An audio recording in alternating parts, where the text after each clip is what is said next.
Hello বন্ধুরা, সঞ্চিতার ফ্রেমে সবাইকে স্বাগত। কমপ্লেট মাছগুলো আমি ছুরি দিয়ে এইভাবে কেটে নিয়েছি।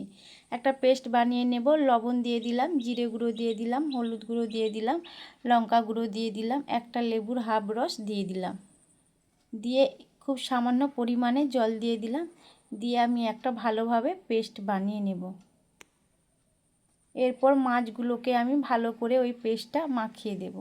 মাখিয়ে আমি কিছু সময়ের জন্য রেখে দেব। খুব ভালোভাবে মাছগুলো মাখানো হয়ে গিয়েছে। কড়া বসিয়ে দিয়েছি, সরষের তেল দিয়ে দিলাম। সরষের তেলটা গরম হয়ে যাওয়ার পর আমি মাছগুলো দিয়ে দিলাম। মাছগুলো দিয়ে মিডিয়াম ফ্লেমে রেখে মাছগুলো আমি এপিট ওপিট করে ভেজে নেব। সব মাছগুলো এইভাবে আমি ভেজে নিচ্ছি। খুব ভালোভাবে মাছগুলো ভাজা হয়ে গিয়েছে। এরপর আমি মাছগুলো তুলে নিচ্ছি। ভিডিওটা ভালো লাগলে লাইক করবেন, কমেন্ট করবেন, শেয়ার করবেন। ভালো থাকবেন, সুস্থ